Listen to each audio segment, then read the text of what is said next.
शरणू सरगर और डॉक्टर ताजुद्दीन साहब की बहस, और उस समय में हमारे जो सिटी प्रेसिडेंट है डॉक्टर जियाउद्दीन निलंगेकर साहब, वो भी यहाँ पर प्रेजेंट थे। सभी को नमस्ते।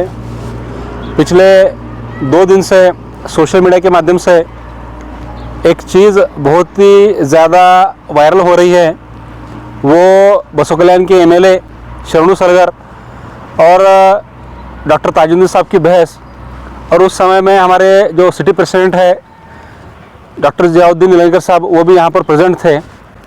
और वो जो वाक़या हुआ, वो वाक़या होने के बाद उसके जो अलग अलग रिएक्शन समाज में आए, उस पे ऊपर बात करना आज के टाइम में बहुत ज़रूरी है, क्योंकि आज के समय में खामोशी जो है कहीं ना कहीं या तो सपोर्ट या फिर विरोध का रूप दर्शाती है।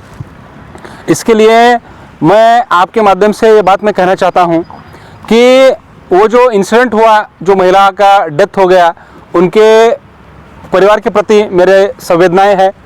वैसी घटना नहीं होनी चाहिए थी।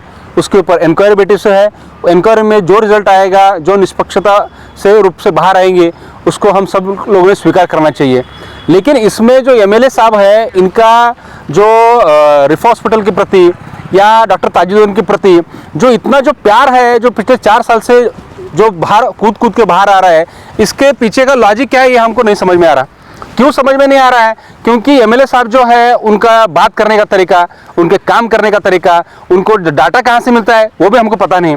क्योंकि बसों कल्याण में हर वक्त क्या बोल रहे हैं, रिफा हॉस्पिटल में ताजुद्दीन डॉक्टर साहब के पास क्या है, सबसे ज़्यादा क्या है, सीजर हो रहे हैं, सबसे ज़्यादा रेफर हो रहे हैं। उनको जो ये डीएचओ जो हमारा टीएचओ ऑफिस से जो डाटा मिलता है, उससे ये डाटा जो है मैं लिए हूँ। इसमें तुम देखो, न्यू रिफा हॉस्पिटल का जो परसेंटेज ऑफ सीजर का डाटा है, अगर 100 लोग आते हैं तो 100 में से सिर्फ 33 लोगों के वहाँ सीजर हो रहे हैं, बाकी सब लोगों को नॉर्मल यहाँ पर डिलीवरी हो रही है। लेकिन उससे भी ज़्यादा दूसरे जो हॉस्पिटल, प्राइवेट हॉस्पिटल है, उनका जो डाटा है 72, 79, 61, 56% तक क्या है, उनके पास सीजर हो रहे हैं। क्यों एमएलए साहब, आपको हॉस्पिटल नहीं दिख रहे क्या? या फिर इनके ऊपर ज़्यादा प्यार आप क्यों बता रहे हैं, ये भी हमको समझना चाहिए। क्योंकि कोई भी डॉक्टर है, आप वहाँ पर कभी गए नहीं गए पता नहीं, आपके पेशेंट वहाँ कभी गए हैं नहीं पता नहीं, लेकिन आज भी बसों कल्याण को कोई गरीब है, मजदूर है, शोषित है, वंचित है, वहाँ पर जाता है रात में 3 या 3:30, 4 बजे तक वो मैडम वहाँ पर केबिन में बैठकर लोगों की सेवा देने का काम करते हैं।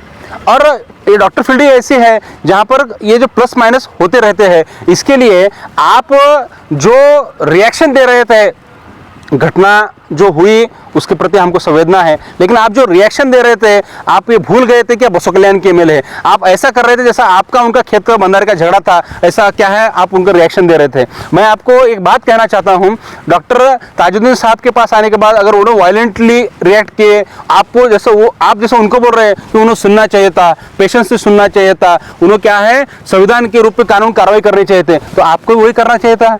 आपको इतना हार्श होने की क्या जरूरत है? आप भी एक जनप्रतिनिधि है, आप भी कानूनी कार्रवाई करना चाहिए था, आपको पुलिस स्टेशन को फोन करना चाहिए था, उनके ऊपर एक्शन लेने के लिए बोलना चाहिए था, लेकिन आपने भी उनको काम नहीं किया। क्योंकि आपको भी सोशल मीडिया में हीरो बनना चाहिए था, आपको फॉलोअर्स को क्या है वो शेयर करना चाहिए था, आपको भी क्या है 2 कम्युनिटी के बीच डिवाइड कर अपनी राजनीति क्या है को और बढ़ावा देने के लिए ये घटना बहुत इंपॉर्टेंट होती है बोल के ऐसा आपको करना चाहिए था क्या? ऐसा हमको डाउट आ रहा है साहब। और दूसरी और सबसे महत्वपूर्ण बात, आप जो येलोनगुंडी का प्रोग्राम था, उस प्रोग्राम में भी क्या है, जाकर बोले ये प्रोजेक्ट वापस गया, वो प्रोजेक्ट वापस गया। बसों कल्याण में जो भी आज डिसीजन मेकिंग में बैठे हैं, वो हर एक का आदमी को पता है कि वो प्रोजेक्ट किसके लिए वापस गया, क्यों वापस गया, किसके कहने पे वापस गया, कौन उस काम में अड़थड़ा डाले, ये भी पता है। इसके लिए ज़्यादा बात बाहर जैसे आएंगे उसे सबको पता चलेगा। तो मैं आपके माध्यम से यही कहना चाहूँगा कि आप एक कानूनन संविधान पद पर बैठे हैं, आपको कैसा बात करना, कैसा बिहेव करना, ये समझना चाहिए। और मैं बसों कल्याण के आवाम को भी कहना चाहता हूँ कि बसों कल्याण में जो हमारी कल्चर है, ये कल्चर बहुत अच्छा कल्चर है। यहाँ कोई कम्युनिटी का आदमी किसी को दूसरी कम्युनिटी के किसी के बिजनेस को आज तक कभी हार्म नहीं पहुँचाया। तो मैं आपको ये भी बताना चाहता हूँ कि आप किसी जनप्रतिनिधि को देख के, किसी लीडर को देख के आप जज करने मत जाइए, क्योंकि वो लीडर वो व्यक्ति रूप से उसके थॉट्स हो सकते हैं, वो व्यक्ति रूप से उसका वो नेचर हो सकता है, वो व्यक्ति रूप से उस लीडर का वर्किंग कल्चर वैसा हो सकता है। लेकिन कोई कम्युनिटी बसों कल्याण में ऐसा वर्किंग कल्चर नहीं है किसी दूसरे को जाकर डिस्टर्ब करे, तो दूसरी जगह खराब करे, दूसरे को जाकर जहर फैलाए, नफरत फैलाए, लोगों को क्या है प्रोवोक करे और झगड़ा करने के लिए क्या है सामने ले आए। ऐसे कोई कम्युनिटी बसों कल्याण में आज नहीं है, ना पहले थी। हम पहले बहुत सारे एमएलए देखे, पहले बहुत सारे बीजेपी के एमएलए भी हम यहाँ पर देखे हैं, उनका वर्किंग कल्चर भी देखे हैं। तो कहाँ ना कहीं बसों कल्याण के जो एमएलए शरणू सलगर, इनका वर्किंग कल्चर जो है उनमें डिफेक्ट है, यह बात मैं आपको कहना चाहता हूँ। इसके लिए बसों कल्याण में आने वाले समय में अगर कोई गलत घटना होंगी, अगर बसों कल्याण में अगर ये जो हमारा भाईचारा है अगर ये खराब हो रहा है, आने वाले में समय में कोई घटना हुई, इसके लिए जिम्मेदार अगर कोई रहेगा तो एक ही शख्स रहेंगे, बसों कल्याण के एमएलए शरणू सलगर। उसको छोड़कर बाकी कोई समाज, कोई